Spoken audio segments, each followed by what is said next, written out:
doctoral para que vean hasta dónde puede uno llegar después de pasar una ingeniería en el Tecnológico de Orizaba. Voy a empezar la charla. Me encantaría que conforme avanzáramos en la charla me fueran preguntando, pero eso lo que va a ocasionar es que a lo mejor nunca termine yo la charla. Entonces, voy a dejar que todas las preguntas las coloquemos hacia el final y encantado de la vida de responderles todas las preguntas que tengan de cualquier tipo. Es una charla muy interactiva, es una presentación en PowerPoint, luego me voy a mover hacia el iPad, luego me voy a ir hacia un video, etcétera. Pero lo que quiero mostrarles son herramientas matemáticas de primer nivel, analizando grandes bases de datos, que es el boom actualmente. Entonces, para esto, muchísimas gracias y vamos a empezar. Voy a compartir pantalla.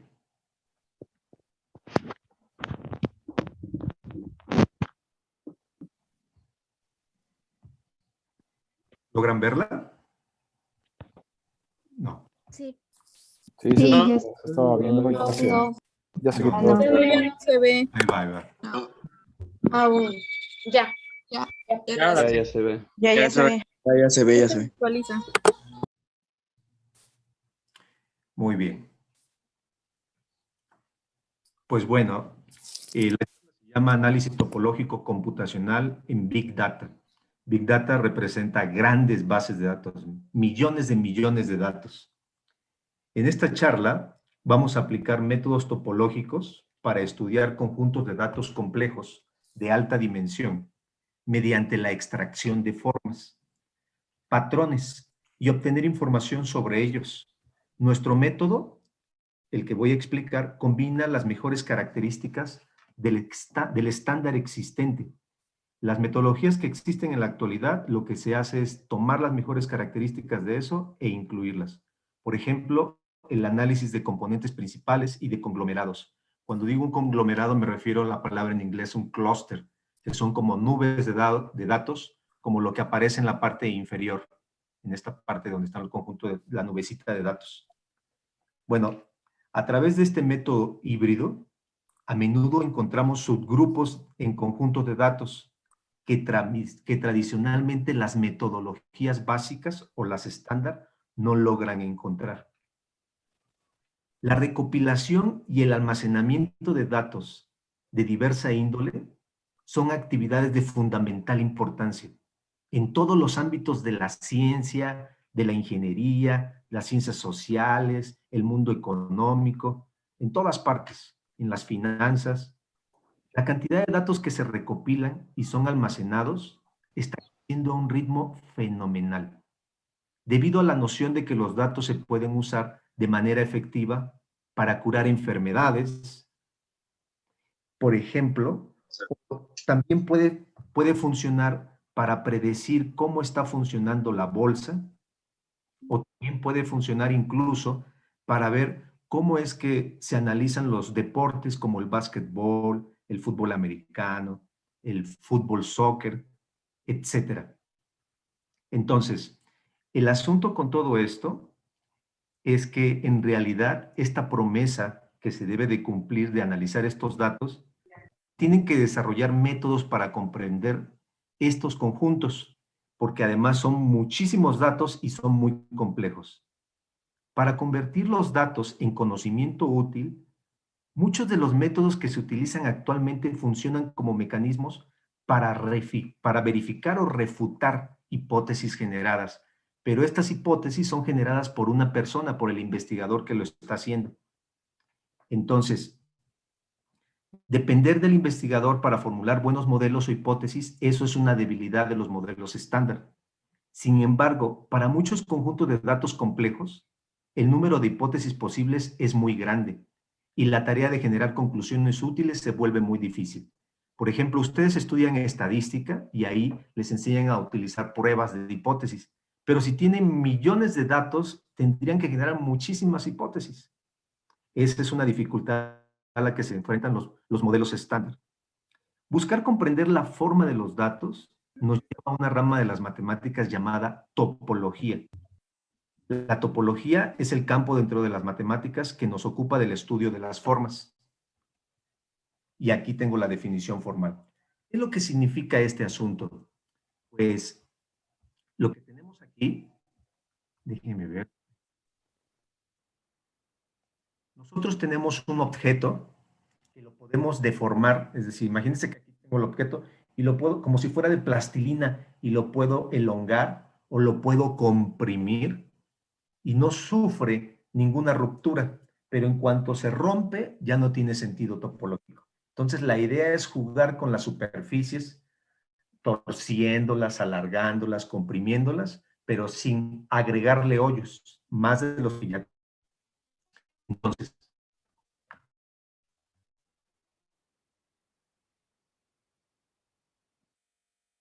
déjenme ver si aquí está, porque parece que hay un rayón aquí. Ahí está. Al que tenemos aquí enfrente es el matemático Leonhard Euler, quien fue uno de los primeros en trabajar las superficies y las formas de las superficies en topología. Seguramente ustedes lo ubican o lo reconocen por la ecuación de Euler que relaciona el mundo real con los números complejos. También en ecuaciones diferenciales hay un método numérico que se resuelve con Euler, o la ecuación de Cauchy-Euler para ecuaciones diferenciales lineales con coeficientes variables, o las ecuaciones de Euler en mecánica de fluidos, o las ecuaciones de Euler en mecánica del medio continuo, etcétera, etcétera. Este cuate fue un titán en matemáticas, aparece en todas las ramas.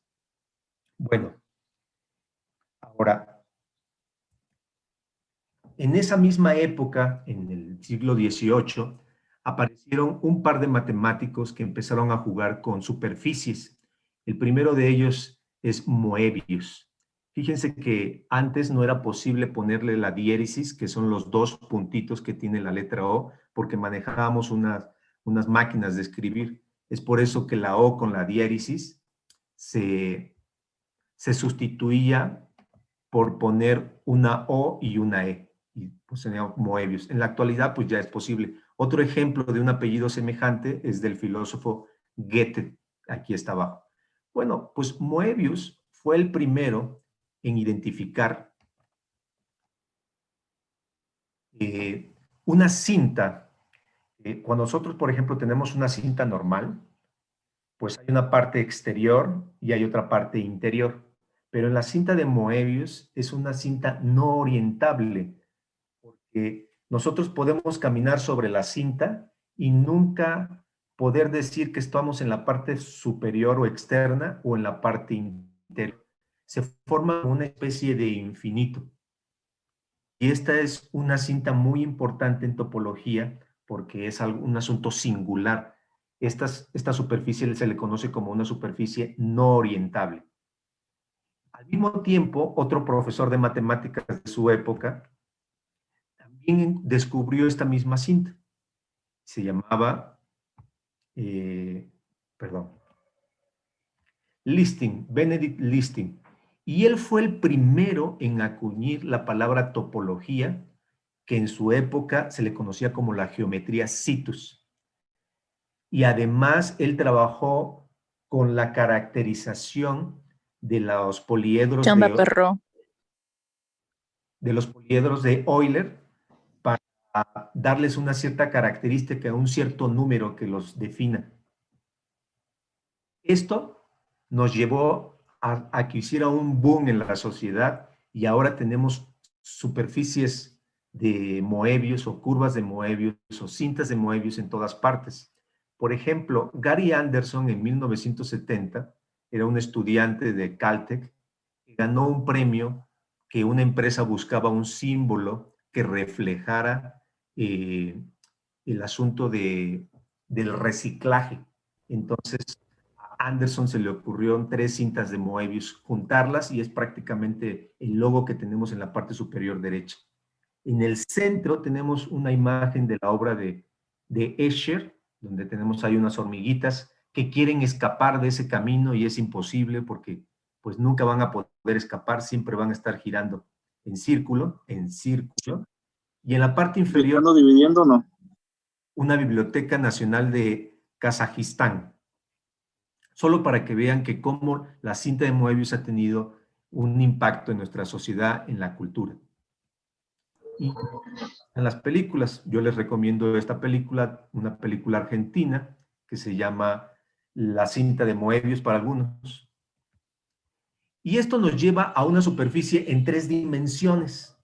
La superficie en 3 dimensiones, que es equiparable a la cinta de Moebius, se le conoce como la botella de Klein. Es una superficie igual que se hunde sobre sí misma, como la que tenemos ahí presentes. Y son superficies no orientables, es decir, que no podríamos decir que Adiós, perro. si estoy parado sobre la superficie, si estoy afuera o estoy dentro de la superficie. Eso no es posible. Entonces,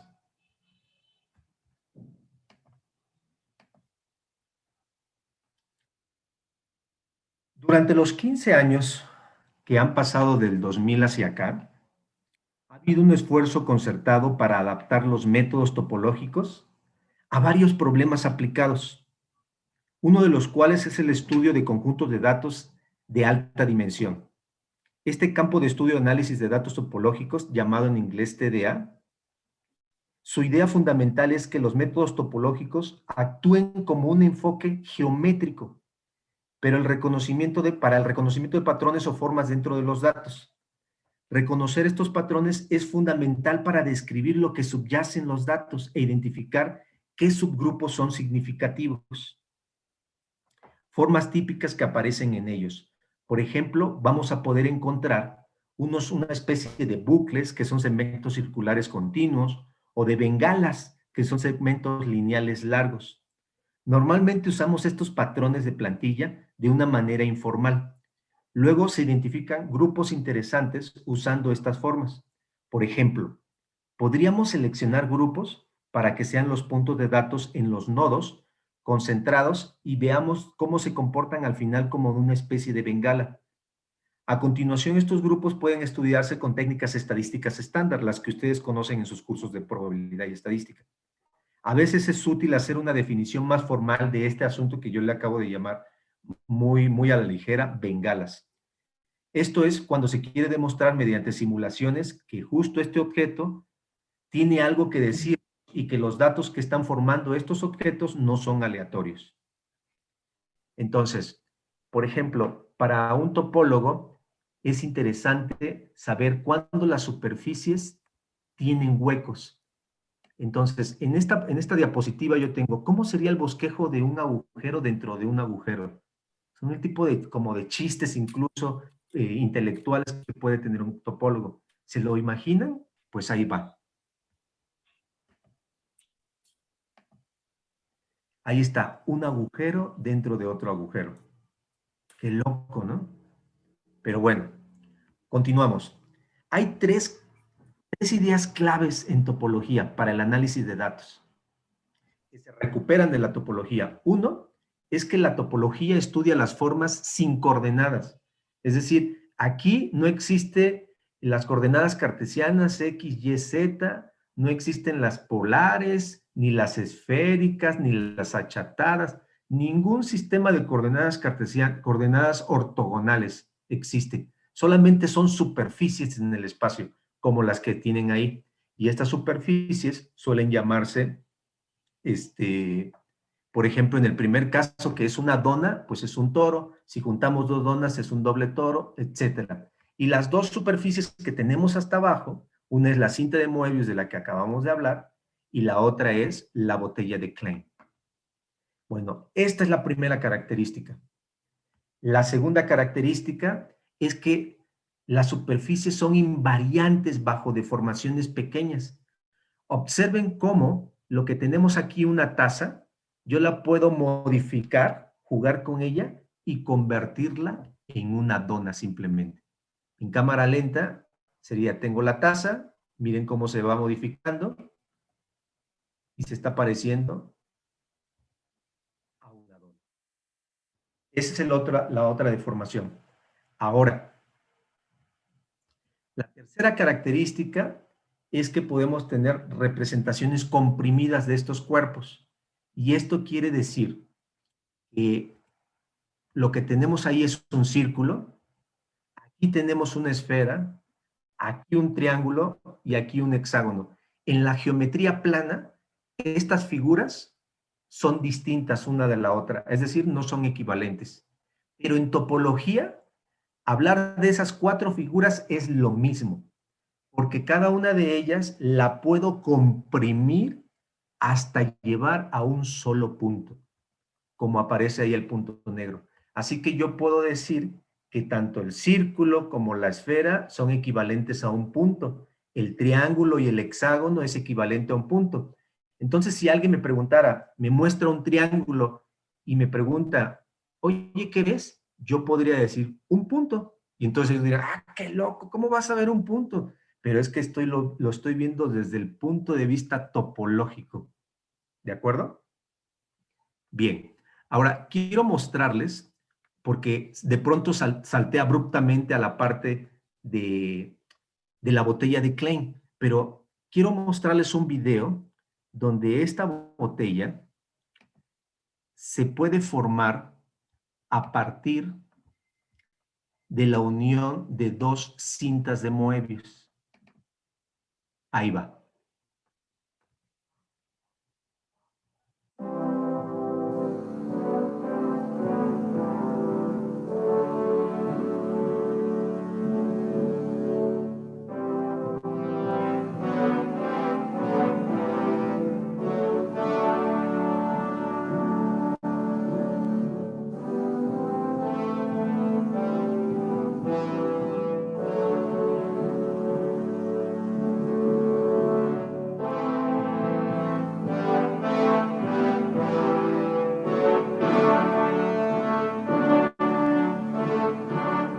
Doctor, oye, es que no se está viendo el video. Ah, bueno. A ver, gracias por decírmelo. A ver, déjame, va de nuevo, a ver. Qué bueno que me dijeron esta parte.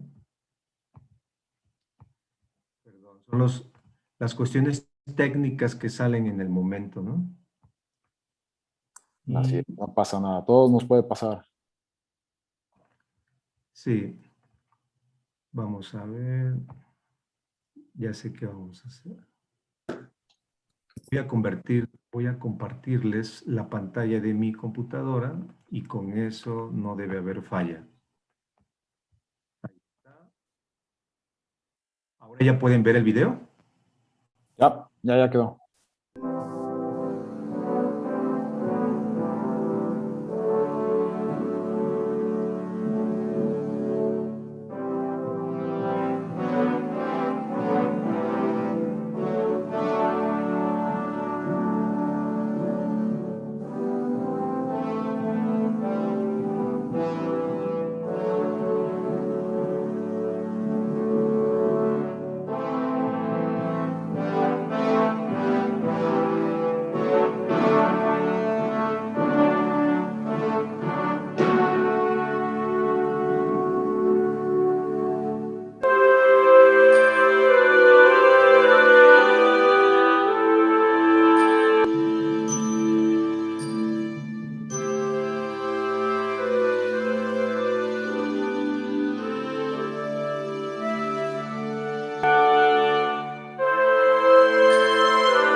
Muchísimas gracias por su paciencia ante este detalle técnico. Entonces, lo que tenemos ahí es la unión de 2 cintas de Moebius que prácticamente me genera, pues, una botella de Klein, ¿no? Entonces, regresando a nuestra discusión, les comparto la pantalla. Ahí está. Seguramente se están preguntando, oh, está padre, ya aprendimos una cinta de Moebius y una botella de Klein y no son orientables, y ya aprendimos que el círculo, la esfera, el triángulo, cualquier otra figura la podemos comprimir y llevarlo a un punto, pero ¿y eso qué tiene que ver con el análisis de datos, no? Tiene que ver mucho. Las aplicaciones recientes que se han utilizado y que ha sido de un impacto internacional es para investigar el cáncer de mama. Se le metió la estructura de topología algebraica mediante una herramienta que se conoce como homología persistente y se descubrió otras ramificaciones de lo que se pensaba que nada más eran ciertos casos de ciertos tipos de cáncer de mama, y eso ayudó a dar un mejor tratamiento a cada uno de ellos. Ese fue uno. Otro que hizo un cambio totalmente en los negocios de la NBA es que Alagapán, un estudiante de ingeniería biomecánica de la Universidad de Stanford, o sea, un estudiante como ustedes, ¿sí?, utilizó también estas herramientas de análisis de datos topológicos y fue capaz de encontrar que los jugadores de básquetbol no solamente se tienen que vender por 5 posiciones, sino que existen 13 posiciones en la realidad. Así que en la actualidad, cuando alguien quiere vender jugadores entre los equipos, ya no se basan en los 5, sino en las 13 posiciones gracias a Alagapán. Voy a mostrar más adelante cómo es que se logró esto. Con la homología persistente. Entonces, ¿qué es este asunto de la homología persistente? Pues lo que intenta medir con las superficies, o le voy a llamar de una vez, con los espacios topológicos, son dos cosas. ¿De qué están hechos estos espacios? ¿Y cuántos agujeros tienen esos espacios? Por ejemplo, ahí hay una moneda en la celebración respecto al símbolo de delta de Sir Hamilton, y esta moneda está sólida. Por lo tanto, ¿de cuántos elementos está hecho? Pues de solo un elemento, ¿no? Y a eso en topología se le puede caracterizar como que tiene un agujero de dimensión 0. Cuidado, ¿eh? Agujero de dimensión 0 porque no tiene agujeros, o sea, no tiene hoyos. Es de lo que está hecho la figura. Entonces, esto es un agujero de dimensión 0. Otro ejemplo, pues tendríamos ahí una bola de billar. Solo es una sola pieza, no tiene ningún hueco. Por lo tanto, es un agujero de dimensión 0, perdón. Ahora tenemos una taza. Quiero que observen que la taza está hecho de una sola pieza. Pero esa taza, en esta ocasión, sí tiene un agujero. Y el agujero que tiene, no me refiero a donde le estamos poniendo el líquido, porque ese no es un agujero, si no se saldría el líquido, sino el agujero está aquí en la asa. Por lo tanto, como está hecho de una sola pieza, se dice que tiene un agujero de dimensión 0. Pero como además tenemos aquí este hoyo, tiene un agujero de dimensión 1. Que es lo que aparece ahí. Aquí tendríamos otro ejemplo. Un imán está hecho de una sola pieza, agujero de dimensión 0, y tiene un hueco, un hoyo, por lo tanto, tiene un agujero de dimensión 1. Este espacio topológico es mucho más interesante, es una pelota que luego se utiliza en la yoga o en los ejercicios. Entonces, esta pelota de plástico está hecho de una sola pieza, por lo tanto tiene un agujero de dimensión 0. Ahora, si observan en el asa, ahí puedo cruzar, ahí habría un hoyo, por lo tanto tiene un agujero de dimensión 1.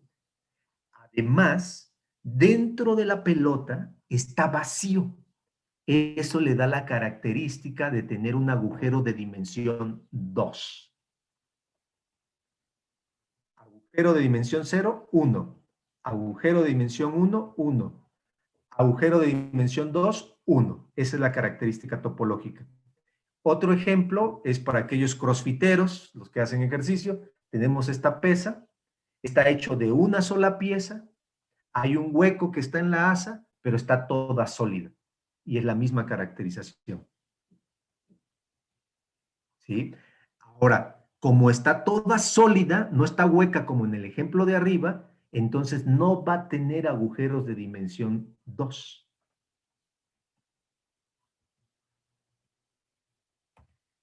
Todo esto se relacionó porque un cierto día estos matemáticos, Gunnar Carlson y demás compañeros, hicieron un procesamiento de imágenes y se llevaron toda esta información. Por ejemplo, ahí tenemos una imagen con diferentes intensidades de grises. De hecho, están formados desde el 1 hasta el 256. Se le pone esto en una matriz y se convierte en numeritos cada una de las matrices. Utilizaron esta información para aventarle la topología algebraica, la herramienta en particular, homología persistente, y descubrieron que los datos se comportaban equivalente a una botella de Klein. Y entonces ahí fue así como, ¡no! ¡Qué loco! Porque algo que los topólogos habían estudiado durante muchos siglos, que parecía que no tenía aplicaciones, brindó a la luz de la tecnología y del procesamiento de imágenes una vinculación entre esto, entre la teoría y la aplicación. Entonces ahí se le puso mucha atención. ¿Cómo es que procede esta situación? Bueno, nuestra meta para el análisis topológico de datos es identificar las características que tienen estos datos. Pues son los componentes que pueden ser los bucles o las estructuras gráficas. Gráficas como lo ven en matemáticas discretas. Tienen puntos que van uniendo mediante segmentos de recta. Estos datos pueden ser conjuntos discretos, puntos discretos que tengan una cierta métrica. Por ejemplo, podemos analizar un vector que caracterice a cada uno de ustedes. La primera entrada del vector, su edad, segunda entrada, su sexo, la tercera entrada, su estatura, la siguiente peso, la humedad del ambiente en la que viven, la entropía, la entalpía, las coordenadas con respecto a la Tierra, el tiempo, y así le pueden agregar el semestre en el que están, el promedio que llevan en matemáticas, etcétera. Y entonces ese vector tiene muchísimas entradas, muchas variables, y se convierte en un vector en Rn. Pero esto lo podemos representar en el espacio solamente como un punto. Y le vamos a agregar una métrica para poder medirlo. Por ejemplo, ahí tenemos un conjunto de datos. Y lo que yo quiero, así visualmente y muy intuitivo, es pensar en un espacio vectorial, en un espacio topológico que le pueda yo encajar a mis datos y que se le parezca. Es decir, piensen en una figura que más o menos esté ahí en los datos. Creo que es muy, muy notorio qué figura está ahí. No es un triángulo, no es un cuadrado. La figura que es simplemente un círculo. Parece ser que este círculo como que representa bien a esos datos. Entonces a eso se le conoce como una topología trivial. No me da nada de información, así como la tenemos. No me está diciendo nada. Para ello, necesitamos elegir herramientas más sofisticadas. A esto se le llama como complejos simpliciales. Es decir, tenemos un puntito y a eso le vamos a llamar un cero simplejo. Si de pronto tenemos dos datos y los unimos mediante un segmento de recta, a eso le vamos a llamar un 1 simplejo. Si ahora tenemos tres datos y los unimos, me va a formar inmediatamente un triángulo y eso se va a llamar un 2 simplejo. Si le agregamos un dato más y los unimos, me va a dar esa pirámide que ven ahí y es un 3 simplejo. Obviamente, estoy considerando que está sólido por dentro, ¿sí? Y así podríamos seguir con las estructuras. Este final es un ejemplo de un complejo simplicial. Es una estructura triangulada ya más compleja. Lo que hace la homología, como le decía hace un rato con las figuras, calcula esas componentes, de cuántos componentes está hecho, cuántos agujeros tiene, etcétera. Por ejemplo, ahí, cuando unimos esos datos, se nota inmediatamente que hay un agujero en el centro. En cambio, puede haber otro tipo de superficies al momento que estemos triangulando que estén vacías. La homología, entre otras cosas, se puede calcular también con álgebra lineal. Álgebra lineal, ese curso que ustedes llevan o están llevando actualmente en el tecnológico. Entonces, ¿cómo vamos a hacer esto?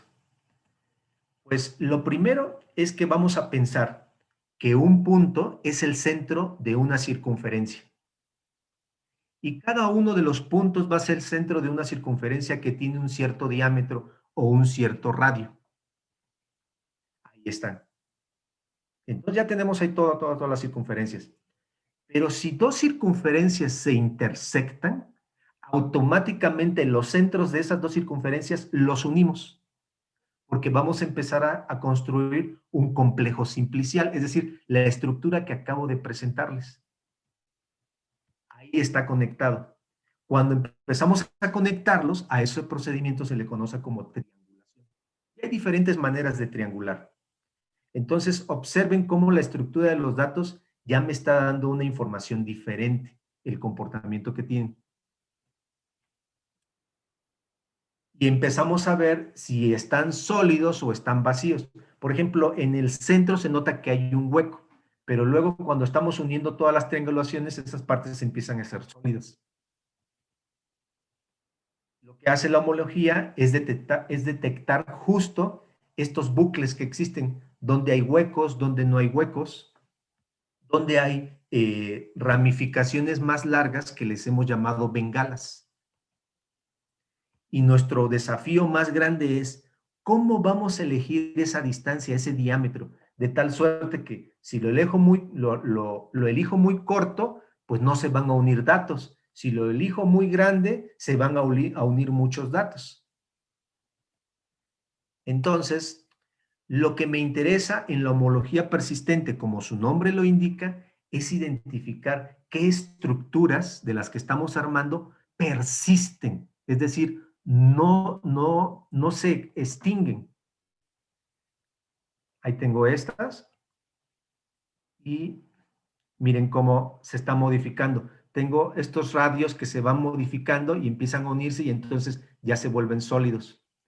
Y quiero identificar bajo qué radios este sólido va a continuar totalmente. Esta línea horizontal que acaban de ver ahí en color azul es lo que se conoce como el código de barras. Entonces, veamos esta simulación. Si la D es muy pequeña, pues tenemos esta situación. Tenemos ruido, hay datos que no se conectan. Si la D es muy grande, nos genera una homología muy trivial. ¿No? O sea, esa cosa es un punto. Todo lo podemos llevar a un punto, no me da información. Entonces, lo interesante es jugar con las diferentes distancias, pero obviamente que cuando nosotros empezamos a triangular y a medir esto, observen cómo va cambiando el código de barras, dependiendo de cómo se va armando la estructura, y lo que me interesa es conocer cuáles son las barras más largas, porque significa que ahí persistió una cierta información. Y esa información es la que los estudios estándar, como la estadística o la minería de macrodatos, no dan. ¿Sí? Esa parte. Ahora, tenemos un problema muy importante.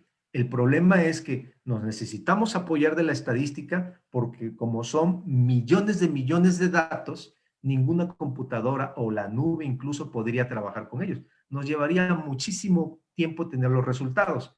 Así que necesitamos seleccionar la mejor muestra posible y eso lo aprendemos en el curso de estadística.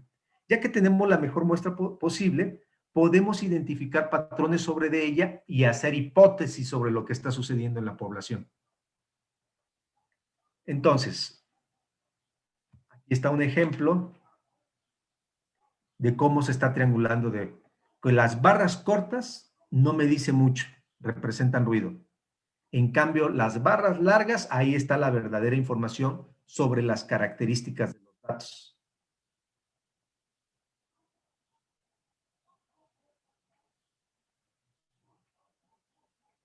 Muy bien. Entonces, ahora quiero compartirles, así cerrando la charla, que rápido se nos fue, los dos ejemplos de cómo es el resultado de tener ya este tipo de cálculos que acaban de ver. Les voy a mostrar.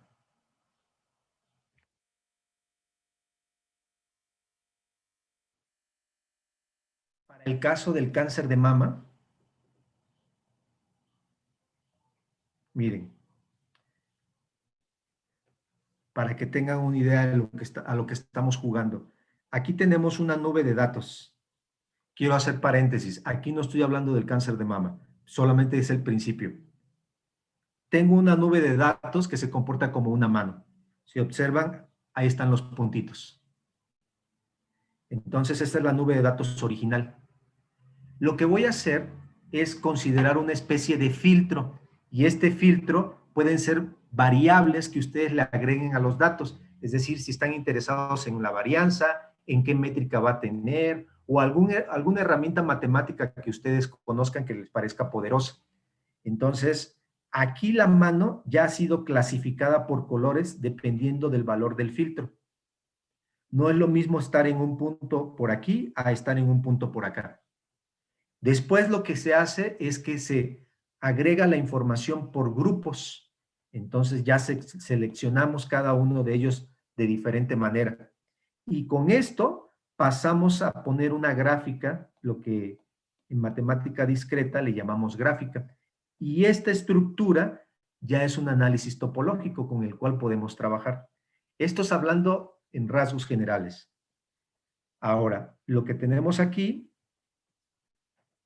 ya es el resultado del cáncer de mama. Después de que le hicimos esto de que cada uno de los datos era un centro de una circunferencia y empezamos a unirnos y empezamos a jugar con los diferentes diámetros, identificamos, digamos que el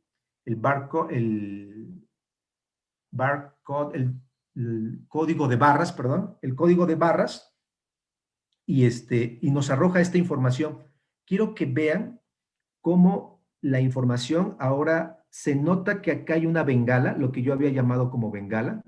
Acá hay una bengala corta y acá tenemos datos aislados. Obviamente aquí estoy hablando de un análisis con los que sobrevivieron del cáncer de mama y aquí de los que murieron. Y aquí está un análisis sobre los que están en recuperación y aquí sobre los que no están en recuperación. Solo que se hizo con diferentes filtros. El primer filtro que tenemos aquí fueron con una varianza de hasta 20 datos y con una varianza de más de 30 datos. Entonces, entre más varianza tengamos, es más certero nuestros resultados. Entonces, quiero decirles que la estadística o la minería de datos o cualquier otra herramienta que tengamos no nos brinda información sobre este tipo de estructuras. Y justo el que en las bengalas nosotros logremos encontrar cómo se bifurca aquí, eso le pedimos a los médicos, a los especialistas, que interpreten y nos dicen, no, pues estábamos equivocados. No son la cantidad de tipos de cáncer de mama que conocemos, sino existen varios más. Ahora, quiero pasar a este otro que es el de básquetbol que hizo este estudiante en Minnesota, en Stanford. Fíjense que esto se llevó a cabo, déjenme ver, ¿dónde está?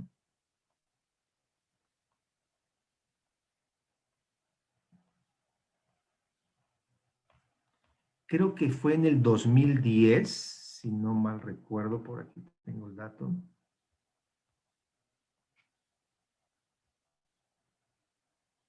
Sí, en el 2010, con todos los datos de la NBA. Entonces, fíjense que si lo que subyace en todo esto es lo que se conoce como los valores singulares. Ojo con esta clave. Valores singulares, en el fondo, son eigenvalores que se ven en álgebra lineal, solo que este tema es el último y ya casi nadie, por no decir, bueno, sí, como el 90% de nosotros no nos da tiempo de llegar a un curso básico de álgebra lineal, pero esta es la estrellita del curso, porque es lo que más se aplica en la actualidad. Entonces, lo que tenemos aquí es un estudio con pocos valores singulares, y acá tenemos un estudio con muchos valores singulares. Vean cómo aquí el clúster, pues me da idea de que pues son más o menos 1, 2, 3, 4 y 5, que estaríamos como que hablando de las 5 posiciones en básquetbol estándar. Pero cuando le aumentamos los valores singulares, que viene siendo el filtro, pues empiezan estas ramificaciones, miren, las bengalas. Aquí tenemos los puntos en la ofensiva, los puntos de la defensiva, el manejo de la bola, el papel que juegan los jugadores, pero en esta partecita pequeñísima, pues se encuentran los estrellas del básquetbol, como quienes estarían ahí en esa época.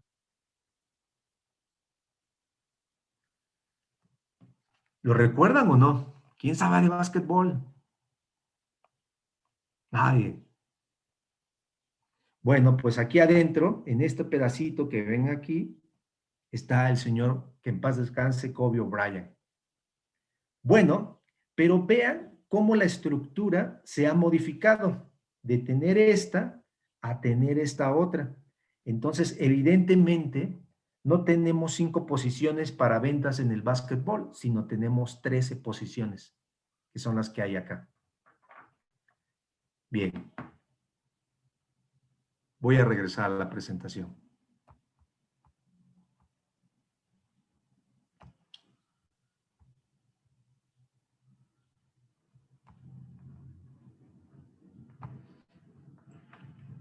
En la actualidad, las personas que iniciaron esto a través de Gunnar Carlson ya tiene hasta una empresa para el análisis de datos y hasta cotiza en la bolsa. El profesor que inició todo esto es Gunnar Carlson, que está ahí en la parte inferior, y es una muestra de que sabiendo matemáticas y poderla vincular con la realidad, puede incluso convertirse en una ganancia financiera. Entonces, el consejo de todo esto es que la parte de competitividad, cuando ustedes salgan a trabajar, una diferencia importante es cuánta matemática saben. Si ustedes saben mucha matemática, va a ser un valor agregado enorme y eso los va a diferenciar. En la actualidad, los matemáticos, los ingenieros que tienen que ver con matemáticas, los analistas de datos son los mejores sueldos en el mundo. Hoy un analista de datos, cualquier empresa le paga mínimo 100,000 pesos al mes por solo trabajar con ellos. Estas son algunas referencias de la charla, de todo el material que trabajé. Y quiero aprovechar para invitarlos que este domingo, es 14 de marzo, en el sistema americano sería el tercer mes, día 14, 3/14, ¿no les suena algo? Pues es 3.14. Se le conoce como el Día Internacional de Pi o el Día Internacional de las Matemáticas. Así que a través del Departamento de Ciencia y Tecnología del Instituto Politécnico Nacional, voy a brindarles en tiempo real una conferencia a las 11:30 de cuáles son las matemáticas que hay debajo de la tecnología. Muchísimas gracias. No, hombre, pues muchísimas gracias a ti, doctor. Creo que es una charla muy, muy interesante. Creo que nos faltaría muchísimo tiempo. Creo que todos, estaba leyendo los comentarios en lo que tú estabas exponiendo ahí. Muchos están quedando, creo que nos quedamos con ese gran sabor de boca. Nos es muy interesante. Y vuelvo a repetir, creo que nos faltaría mucho, mucho tiempo todavía. Y pues bueno, yo creo que sí, lo vamos a extender. Ya había platicado contigo. Estamos por ahí manejando o viendo por ahí un día para ciencias básicas y si no, a lo mejor para el Congreso de Ingenierías, a ver si podemos contar con tu valiosa presencia para ese entonces, ¿no? Sería por octubre y el de básicas, perfecto. Y pues no sé si gustes que abra micrófonos para algunos. Con todo gusto, con Sí, todo gusto. Si tengo una pregunta, adelante. Claro, nada más no sean malos, vamos en orden, ahí vayan trabajándolo en orden para que para que podamos participar la mayoría, ¿no? Permítame tantito. Ahí está. A ver, no sé si alguien quiera preguntar algo. Yo tengo una duda. Sí, Judith, a tus órdenes. Es que no conozco mucho del tema, pero pues me pareció muy interesante y de hecho había leído un artículo que decía, o no sé si usted considere que, por ejemplo, las 5 Bs del Big Data son el principal desafío para las empresas. Bueno, estamos en la era de la tecnología y todo el mundo ya tiene datos por todas partes. Facebook, Twitter, Instagram, Google, en todas partes hay datos, toneladas de datos. Nuestro desafío es cómo vamos a sacarle jugo a esas grandes bases de datos. Entonces, hoy en día, como ingeniera, aparte de que tú seas experta en tu área, ya sea química, mecánica, eléctrica, computación, informática, lo que sea que estés estudiando, debes de tener un gran manejo de grandes bases de datos. Y por ello yo te recomiendo que empieces a trabajar ya con un programa que está disponible en internet gratis, que se llama R. Es uno de los mejores programas para trabajar con grandes bases de datos. Actualmente los bancos, si tú manejas muy bien R, inmediatamente te contratan ganando 30,000 pesos al mes, incluso sin que tengas un título, solamente demostrando que manejas muy bien R. No sé si haya yo respondido a tu pregunta. Y muchas gracias. De nada. Gracias a ti. ¿Alguien más que tenga alguna duda, pregunta? Anímense, no va a pasar nada. Sí, bueno, yo escuché que, bueno, a la mitad de la conferencia hablaba de las aplicaciones que tenía el manejo de estos datos en otros sentidos, ¿no? Ponía el ejemplo de los deportes, ponía el ejemplo del cáncer de mama, ¿no? ¿Cómo se crean, o cómo se llegan a estas colaboraciones entre, por ejemplo, en el caso de cáncer de mama, o sea, cómo hay este conjunto, esa intersección?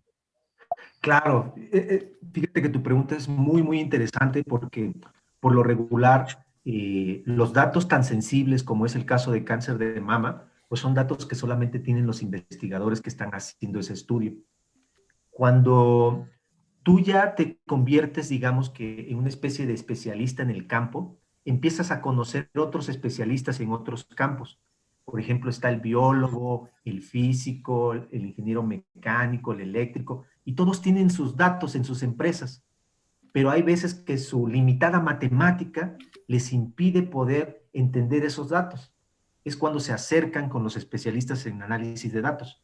Y ahí es donde vienen las colaboraciones. Es decir, el especialista en análisis de datos va a aventarle esta estructura de homología persistente, va a agarrarse a una persona que sepa programar, va a correr el programa, le va a salir todo y el matemático va a decir, mira, en esta zona y en esta zona hay algo. Entonces, los médicos, ahí es donde entra el papel del médico y va a decir, ah, pues justo ese algo es que existen otros tipos de cáncer de mama. O en el caso de la NBA, pues los especialistas en las ventas dijeron, no, pues estamos vendiendo muy mal a los jugadores. Y así en cada uno según de tu nube de datos, se necesitan de esas tres componentes. El especialista en datos, que por la mayoría de las veces es un matemático, el computólogo para el programa y quién es el dueño de la base de datos porque es el que nos va a ayudar a interpretar los resultados. Ah, ok, muchas gracias. De nada. Disculpa, Félix.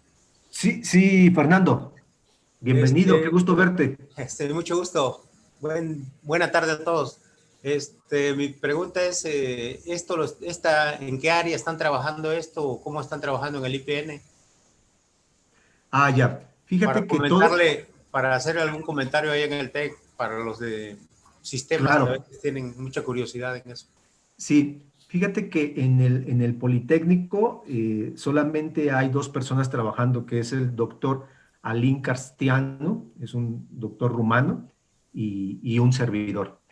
Pero donde está, digamos que el clúster de los matemáticos que en México empezaron a estudiar esto es en el CIMAT, a través del doctor José Carlos Gómez Larrañaga. en computación matemática, ¿no? Algo parecido. Sí, en computación matemática, sí, y ya tienen su grupo de topología, de análisis topológico de datos en México. Fueron los iniciadores. Bueno, gracias. Me dio De mucho nada. gusto porque recordé algunas cosas de Oh, topología. qué gusto, Fernando. Gracias. De nada.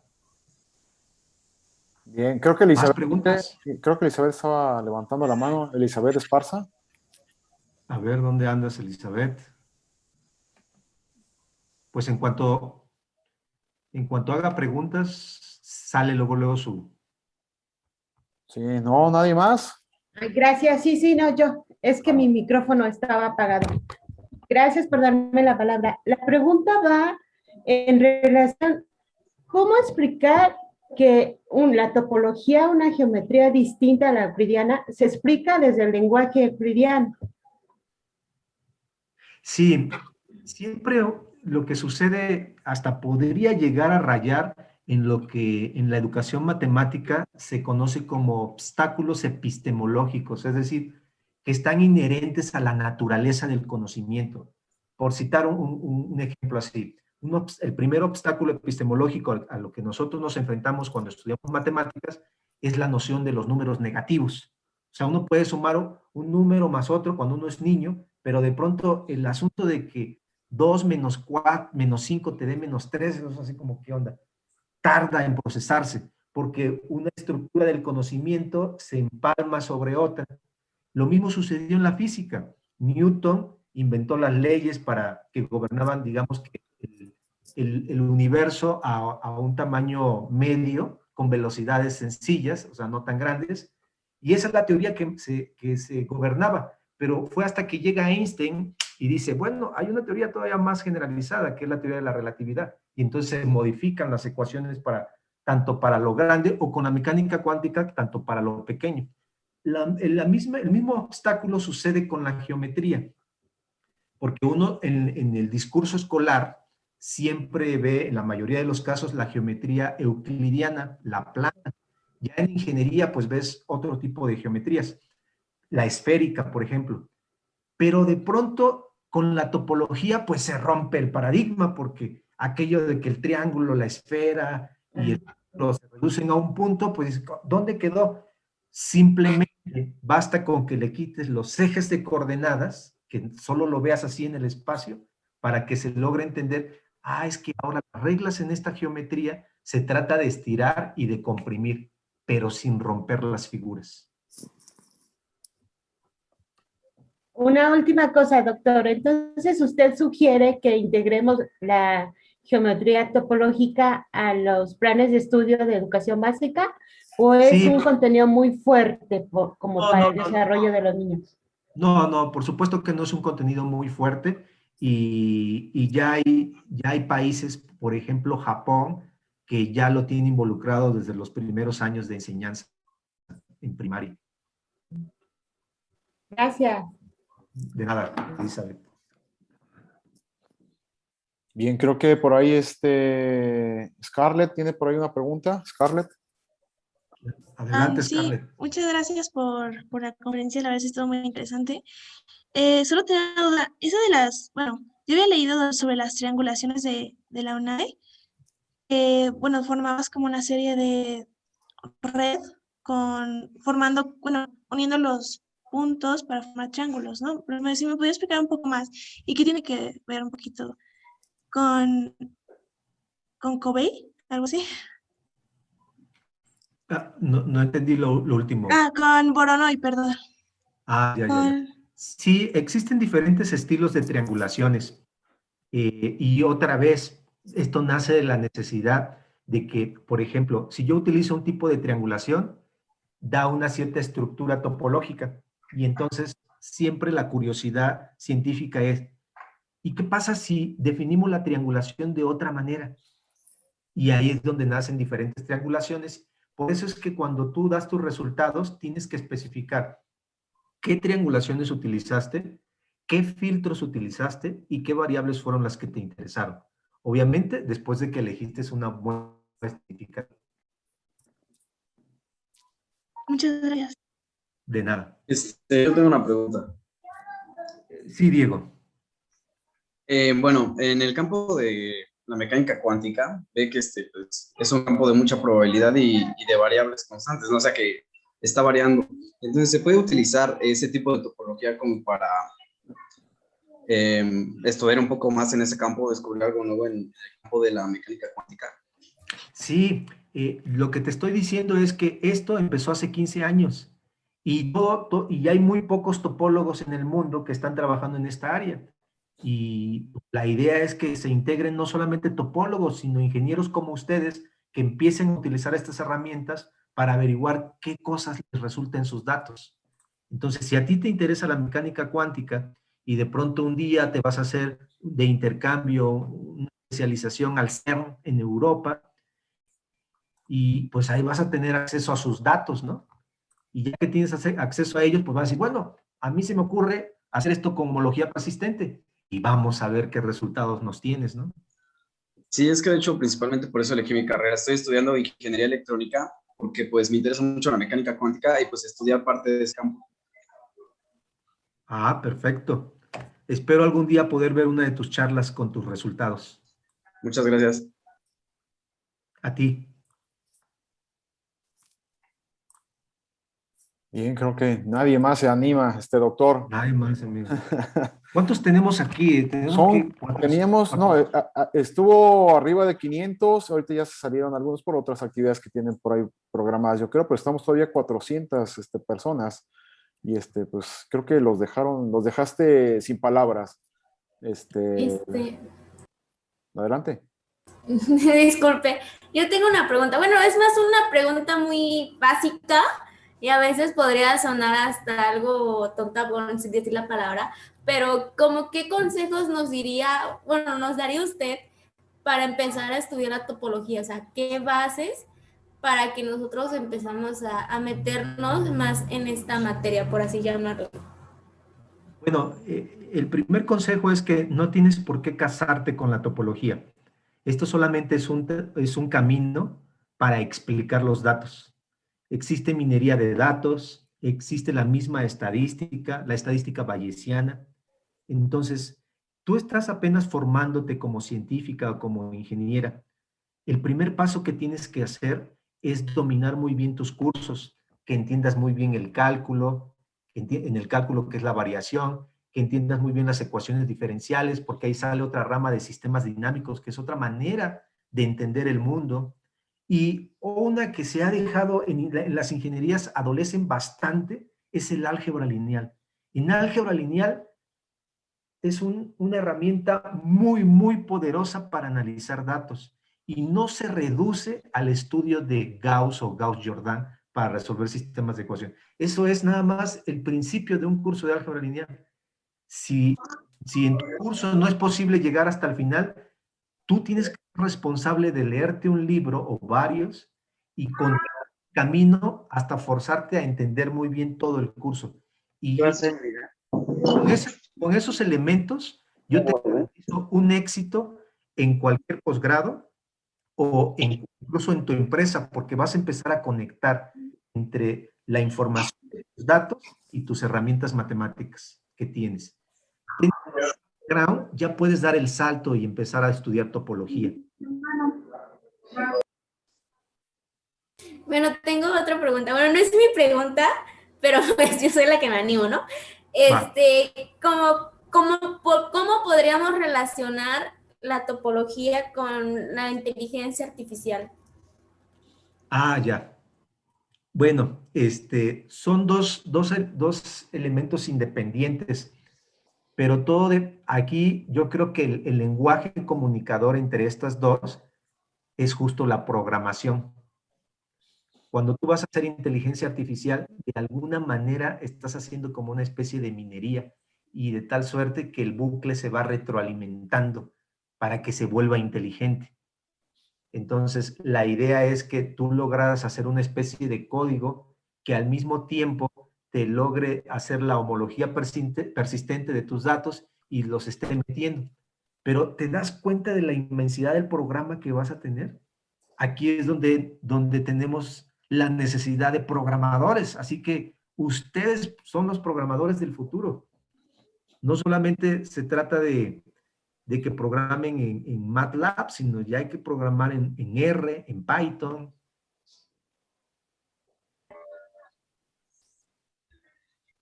Otra pregunta, ya última. A las que gustes. Ya se han hecho ese tipo de intentos o ya se ha intentado utilizar la topología con la inteligencia artificial. No lo sé. Mi conocimiento está limitado y de la información que yo tengo no lo he visto.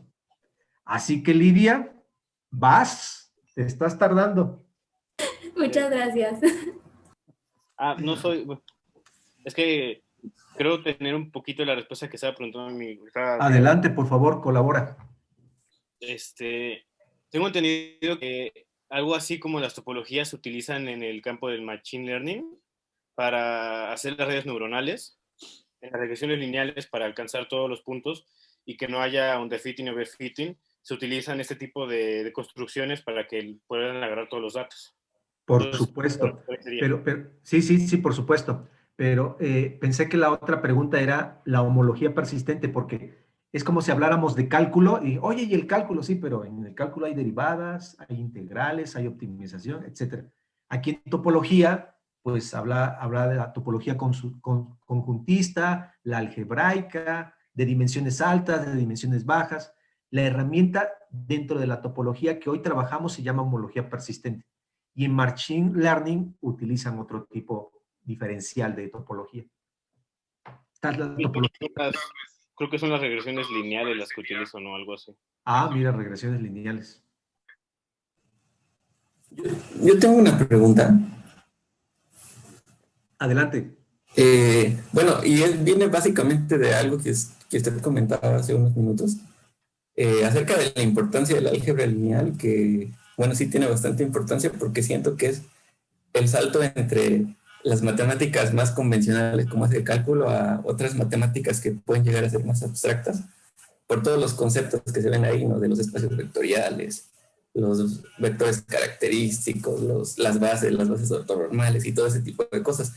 Pero, ¿qué usted le podría recomendar a los profesores y a los estudiantes como para tratar de abordar esos temas y para que no suceda lo que siempre pasa, que el curso de álgebra lineal pues se queda prácticamente en calcular determinantes y resolver Gauss-Jordan?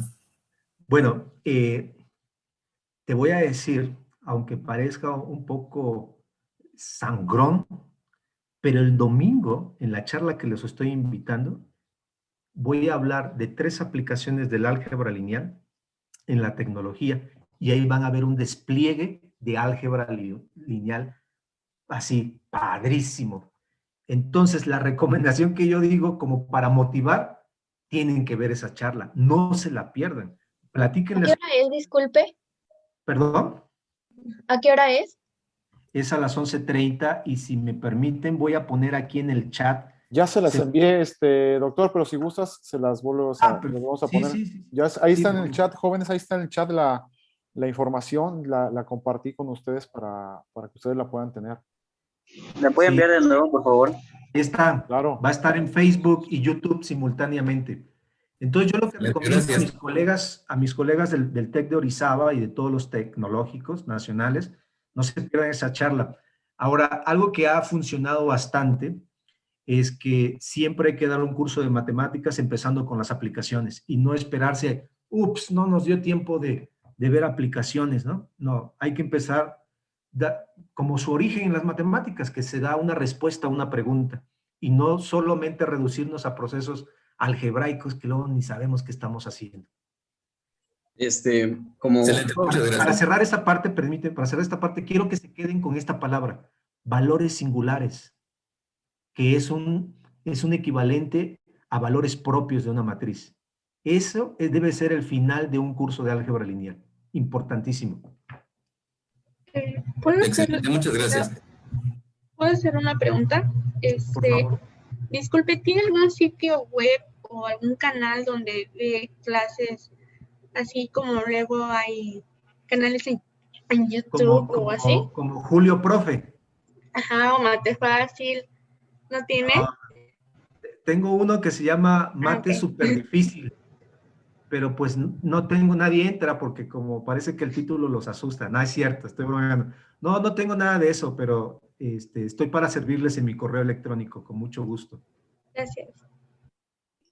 Como comentario a lo que habían dicho sobre las matemáticas, pues sí, bueno, a mí antes las matemáticas, o sea, las detestaba. No, o sea, no le encontraba el sentido a simplemente aplicar las reglas y realizar los ejercicios, hasta que llega un punto donde empieza a ver aplicaciones, bueno, por mi propia cuenta, porque de los maestros, o sea, como dices, en el curso no llegaban a esa parte, y pues empiezas a descubrir para qué te sirven las derivadas y las integrales, o sea, como por ejemplo, que son capaces de hacer reales la señal del Wi-Fi y todo eso. Entonces, empiezas a ver las aplicaciones y es lo que te enamora y como que de cierta manera te hace querer hacer algo nuevo con esos conceptos que ya son de hace años, o sea, con los conocimientos que son de hace años, pero querer armar algo nuevo con eso mismo.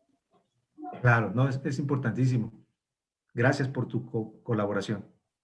Bien, perdón, Félix, nada más déjame, a ver, me voy a hacer un comentario, chavos. Yo ya lo había platicado pues, esto con el doctor hace, ¿qué lo platicamos? Hace más de un año y medio.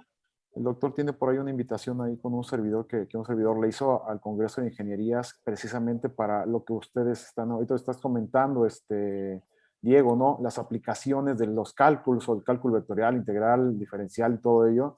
Y está invitado y esperemos contar con su participación para el Congreso de Ingenierías. Digo, claro, esperemos que gracias. sí. Digo, me estoy adelantando un poquito, no quiero, no quiero que se quede nada más aquí en un comentario, esperemos que se llegue a dar.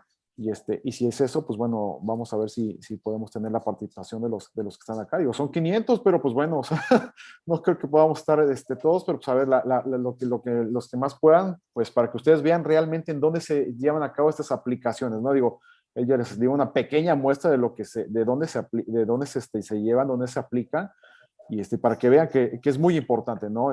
Doctor, perdón, digo, discúlpame, pero sí, me emociono. A mí me va a dar mucho gusto poder saludarlos y conocerlos en persona. Muy independiente de que sea importante, también es muy necesario, ¿no? Porque a veces existe mucho desinterés de esa parte de la matemática. Sí, pues muchísimas gracias a todos. Más de 500.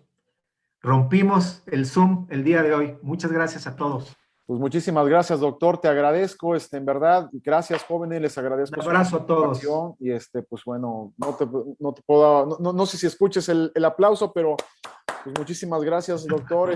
Te agradezco, en verdad. Creo que te agradecemos a todos. Quedamos a Gracias. Pues bueno, Gracias, doctor. Gracias. Gracias, doctor. Gracias. Gracias, doctor. Gracias, doctor. Gracias, doctor. Hasta luego. Gracias. Gracias. Gracias, hasta luego. No te vayas a salir. No te vayas a salir. Sí, yo aquí me quedo. Chao. Gracias, hasta luego. Gracias. Gracias, doctor. Siempre un gusto. Gracias. Gracias, hasta luego. Hasta luego. Hasta luego, chavos. Gracias, hasta luego, doctor. Hasta luego. Muchas gracias. Luego, doctor, mis respetos. También a mí, mis respetos a ustedes que me aguantaron tanto tiempo. Es mi ídolo. Quiero ser como usted algún día. Gracias, hasta luego. Disculpe, doctor, ¿usted no tiene contacto con el matemático español Eduardo Sáenz de Cabezones? No, no tengo contacto con Eduardo. Sí lo ubico, pero no. Ah, ok. Está bien, gracias.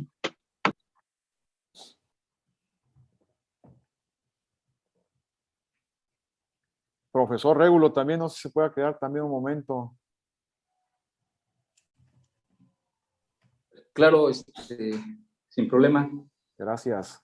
Bien, no sean malos los que pues, están ahí, digo, les pido el favor a ver si nos podemos retirar, digo, para poder platicar aquí con el doctor y el maestro. Les agradezco su participación, chavos. Buenos días. Gracias a usted, profe. Hasta luego. Buen día. Hasta luego. Gracias. Sí, muchísimas gracias. Buenas tardes. ¿Puedo hacer una pregunta? Claro. Bueno, pues según yo todo lo que entendí, y haciéndolo a mi tamaño para comprenderlo, pues me parece que es como crear un tipo de cerebro, ¿no? Por decirlo de alguna manera. O sea, entonces mi pregunta es, ¿hay un lenguaje específico que yo pueda estudiar para que mm, me lleve a algo tan lejos? Es decir, o sea, comprender totalmente la topología. Yo te recomiendo que empieces primero con divulgación científica. Consigue libros que tengan que hablen de qué es la topología desde el punto de vista de una divulgación. Ese es el primer acercamiento, porque ahí vas a ver si te enamoras de ella o todo lo contrario, para ti no es ello. Yo lo que decía es que esto solamente es una forma de analizar los datos en el universo, pero hay muchas otras maneras, solo que tú tienes que encontrar cuál es la tuya, cuál es la que te encaja a ti, la que te convence. Si de pronto hoy te pareció atractivo la topología, empieza primero leyendo libros de divulgación. Escríbeme un correo y con mucho gusto yo te puedo dar algunas opciones. Ok, muchísimas De gracias. nada.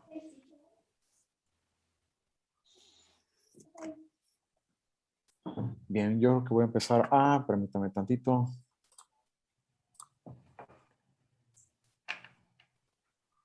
Espérenme tantito.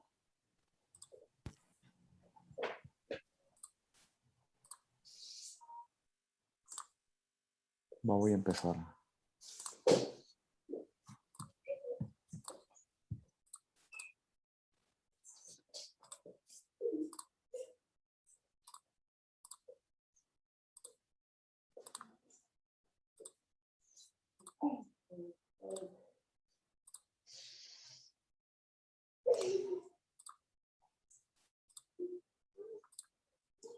Profesor Régulo, ¿cómo le va?